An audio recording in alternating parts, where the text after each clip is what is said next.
All right, Saturday night, Jake Paul went out there and defeated Anderson Silva in a boxing match, and whilst doing so, made a fool out of me. Yes, that is correct. I will hold my hand up. I was wrong. I was incorrect. I didn't give Jake Paul enough credit. I went out there and I said that Anderson Silva will knock out Jake Paul. He will flatline him. He will leave him face first, unconscious on the canvas. Now, as we know, that isn't what happened. Jake Paul went out there, he beat Anderson Silva fair and square. Beat him in a boxing match, granted. Anderson Silva, he's getting on, he's getting old. We know that the man is pushing 50, okay? But even Jake Paul said, when I go out there and beat him, people are going to say, oh, look at this. You know, you also know he was washed up. But beforehand, a lot of people like myself and a lot of people from the MMA world, nobody thought Jake Paul could beat him, you know, because Anderson, yeah, he is getting older. He is slowing down, and that's just what happens. You cannot deny that. You cannot deny that when you're pushing 50, the man's 47. He's no longer in his prime. He's definitely slowing down. The reactions will slow. But that said, he did recently knock out Tito Ortiz in one shot. Granted, Tito's no spring chicken. And then he beat Julio Cesar Chavez Jr. in a boxing match. And, you know, he's a decent opponent that is much younger as well. So because of that, I think people like myself and a lot of other people in the MMA world, and maybe they're just hating on Jake Paul a little bit, who knows? But they all went out there and said that Anderson would win. And that is not what happened. So, first of all, congrats Jake Paul. You know, he went out there and he beat a legend, okay? He did. He beat a legend. Now, a lot of people like Tommy Fury are coming out and saying that Jake Paul should be kind of embarrassed. In fact, play the tape. What do you think of Jake's performance on Saturday? Honestly, I don't know what to think of it because I don't want to be coming across as that, you know, I just hate Jake Paul. Like, you just can't fight, right? But please look what a 48-year-old man has done with him. Like, I'm not being funny, but at the end of that fight, he looked like he'd been in a fight with the WBC light heavyweight champion. Like, he looked gone. Like, he went through the trenches in that fight. You know, he got roughed up, and that's a 48-year-old man. I mean, Anderson Silva is not too far off my dad's age. I mean, listen, Anderson Silva's a great. Well, let's be real and let's talk it here properly on how it is. The man's nearly 50 years of age. He's not trained as a boxer. He's a professional icon, one of the best to ever do it in the UFC, in a cage, under a different set of rules.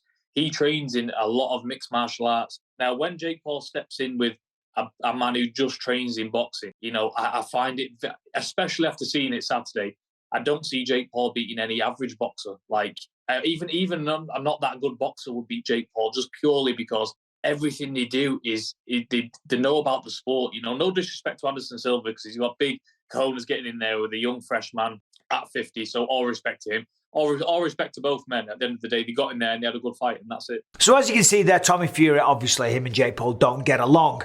And, you know, he's kind of hating on the fact that Jake, even though he won the fight, he still had a tough fight. I don't agree with Tommy there, to be fair. You know, I mean, Anderson is still a formidable opponent. Jake Paul got the job done, so we shouldn't talk shit. We're going to say congratulations. You know, and listen, got to give Jake Paul some credit. Look, you know, when you came in, when you looked at him this time, he looked a little less muscle-bound. He looked like he'd taken his strength and conditioning very, very seriously. He'd worked with a better coach. He'd worked with a new strength and conditioning coach. And as I say, looked leaner. Therefore, you're going to be faster and you're going to have a better gas tank. He didn't really gas in this one. He did against Tyron Woodley. This one looked like he trained a little harder. The muscle was less. The cardio was better. The jab, that is one of his main weapons, was fast. It was snappy. Jake Paul has a great jab. It was improved and it was fast.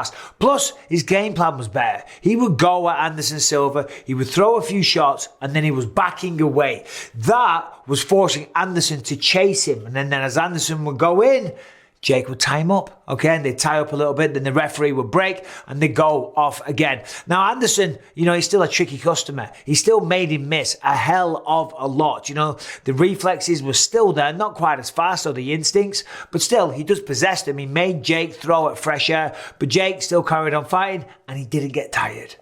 And another thing, there's a lot of conspiracy theorists out this morning, all too quick not to give Jake his credit.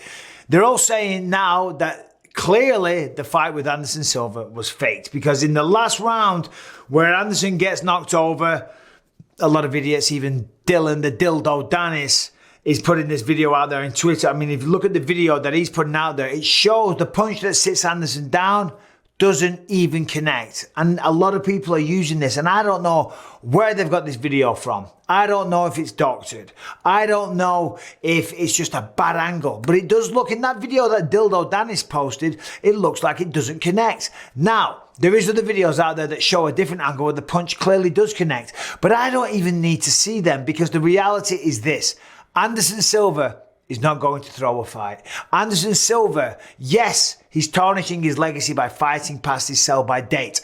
But Anderson Silva, I don't believe, is the type of guy to go out there and throw fights. Fixed fights for money. No, I just don't buy it. And anyway, check this video out. You can see right here, the shot in slow motion, it clearly connects. So we can put that conspiracy theory to bed right away. Now, granted, this took place in a boxing ring and not an octagon, right? When you change the fighting environment, there is a little bit of time that you need to get used to that. When fighters came from Pride, which was in a ring, and when they came over to the UFC in the octagon, they struggled initially, but they soon figured it out. Now, people will probably say, but hold on, Anderson has had a couple of boxing fights, so he's used to that. But still, it does take time. It does take a little bit of time. And look, listen, as the fight progressed, Anderson Silva, at 47 years old, the reality is he got a little bit tired. Even Logan Paul, his brother, was there screaming at him from the side. His age is kicking in. And he was right. That's exactly what was happening. But still, nonetheless, people like me said he was going to lose, and he didn't. He went out there and he won. And God bless him. Good for him. Good for him. You know, can't hate on it. Now, what is next? Now, after the fight, Jake Paul called out Canelo Alvarez. I'm just going to say, slow your roll on that one, okay? But it's okay. Number one, the fight's never going to happen. Secondly, shoot your shot. Shoot your shot. God bless him, but he's never going to fight or beat Canelo Alvarez. I did say that about Anderson, so, you know. But then also, Nate Diaz. He called out Nate Diaz. Nate Diaz was there with his crew. And as usual, getting up to all kinds of shenanigans. I'm not sure what happened. Apparently, Jake says that Nate Diaz tried to go into his dressing room. There's a video online where there was a bit of altercation in the hallways. Diaz stalked and slapped somebody. Then he got thrown out of the arena by all the security. Diaz was streaming it live on his Instagram. In fact, take a look. The arena doesn't want you here. It's private property. You gotta go. Just ignore him. Let's go. Why don't you record them kicking us out at least? Alexi. No, they don't push. That's assault. That's assault, Let's go. brother. Start pushing. Because I need y'all to leave, man. Kind of sure like that don't mean you're tough, bro. Come on. I'm trying to say. So as you can see there, you know, you've got Nate Diaz getting escorted out, you know, saying, don't touch me, that'll be assault. But he was kind of laughing. He was fucking with the security guards. You know, those guys, the security guards, they're just doing their job. They're just doing their job. But, you know, people always think I'm hating on Nate Diaz. I'm not hating on Nate Diaz at all. But it's going to sound like it when I say this. Getting thrown out of arenas at almost 40 years old. I mean, come on. Listen, when I was younger, I was a bit of a punk. I was a bit of an idiot. I did things I regret. Diaz, he's pushing 40. You know, just like Anderson's pushing 50, he's pushing 40.